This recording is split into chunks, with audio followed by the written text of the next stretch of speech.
Alright, hello again everybody. This is Joe Bushido, and this is going to be the second tutorial for the dynamic cloth hair.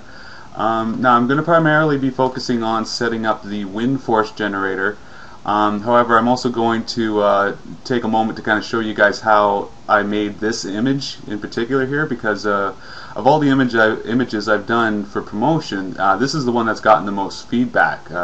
I've gotten a lot of people asking me exactly how I made this. So, though I'm going to primarily focus on setting up the dynamic wind for the scene, I'm also going to run through and show you guys exactly how I made this particular image. And I'm thinking you'll probably be surprised at just how easy it is to do something like this with the dynamic cloth hair. So let's get rolling with that.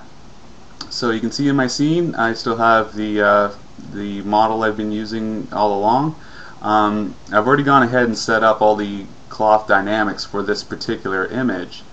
So if you need to know how to do that, then you might want to go back and watch the first tutorial where I cover all the basic setups. If you've already watched that, then I'll just point out to you real quick the changes I made for this particular image. I'm going to first go into my cloth room here. I'm going to go into my cloth, there we go. So I'm going to select one of the hair props here. So I'm using the high res hair for this particular image. Under my simulation settings, I have it set to 75 frames of animation. I'll explain that in a minute. And I'm using object polygon against cloth polygon for my collision object, or collision option. And that's what allows the hair to kind of collide with the hands realistically without passing through too much.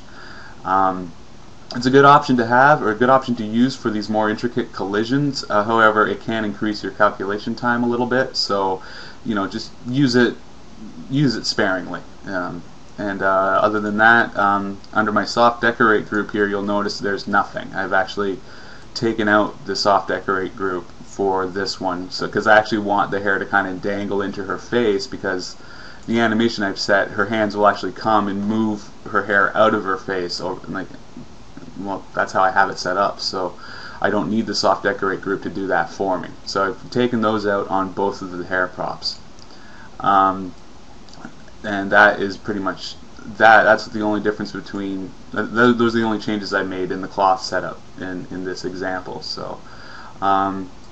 Now the key to working with dynamics is your animation, and the animation for this particular image is it's not quite as simple as go to frame 30, load a pose, and do your calculation. I actually had to make some minor changes in order to get this to work properly.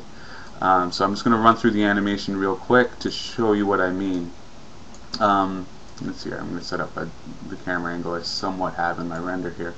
So you can see she starts in her zero pose, and as she comes in, her hands will come up to her face, and then from there you can see like her right hand will actually grab onto the hair and pull it aside, while her left hand is going to kind of, like the fingers are going to kind of comb through the hair, and then her arm's going to come around. I'll just do it, I'll just show you. So you see her fingers are going to kind of comb through her hair, and they're going to come down and into the final pose. And you can see she's kind of grabbing her shirt a little bit too, which is kind of a bit of a mistake, but well, it's not going to be an issue with the final render, because all that's going to be covered by hair anyway. I'm not going to worry about that. So you can see the animation. It's not it was really only like a couple extra keyframes I had to add to get her to do this, but so if you want to have the hands interact with the hair, then this is what you're going to have to do here. And there's going to be a lot of tweaking involved in order until you kind of get the image you're looking for. So that's basically that. So let's go ahead and start setting up our wind force generator. So on frame 1, first thing I'm going to do is I'm going to go to my top camera here, and under your object menu, you want to click on Create Wind Force. And so there's your wind force there. So actually my ground is hidden, so I'm going to bring that back up so I can dial this in a little more accurately. So I'm going to select my ground, and under properties, and click visible. There it is. And under my props menu again, the wind force generator is simply called force field. So you want to click on that, And so I'm going to set this up so that the wind is going to be pointing towards her, but from somewhat behind her, like it's going to be blowing from the east, but somewhat forward as well. So I'm going to try and grab, you know what, I'm just going to dial this in manually.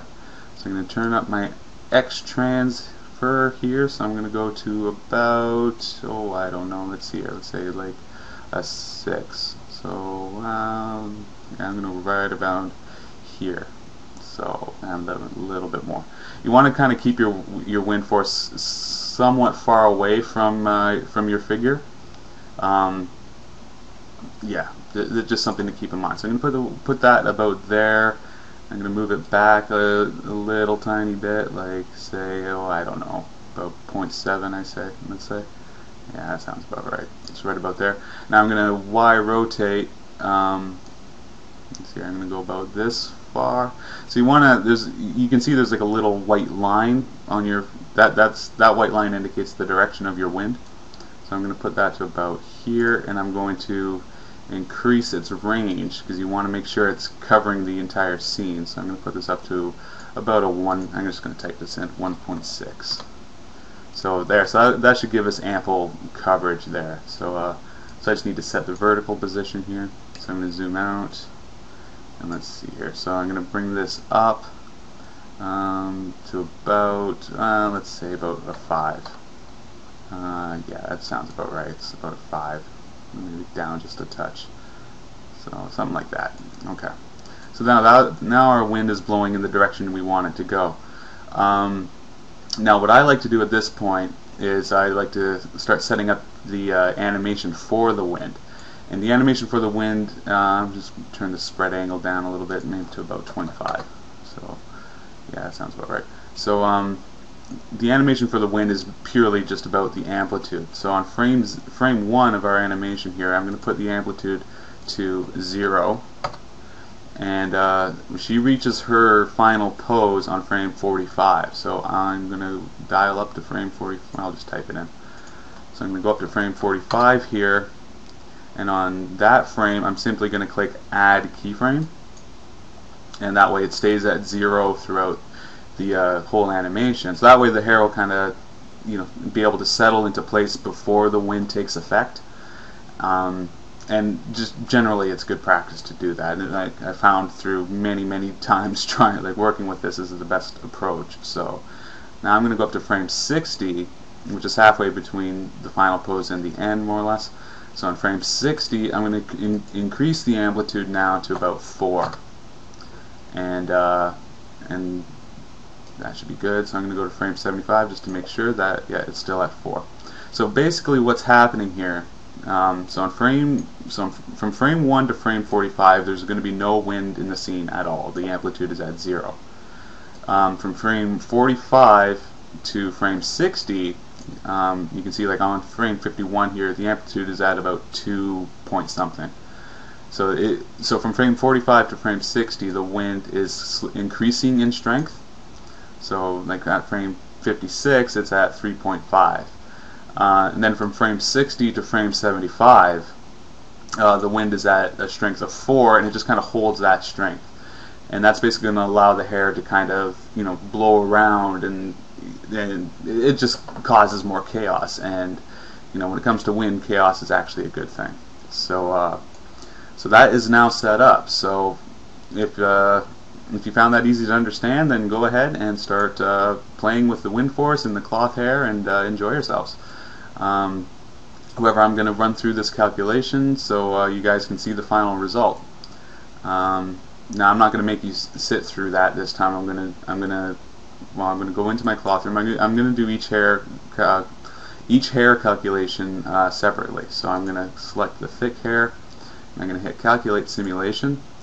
Now I'm going to give you guys an idea of how long this will take. It's 5:48 p.m. right now. So I'm going to pause the recording, and when I come back I'll have both of these hair props calculated, and we'll take a close look at it. I'll be right back.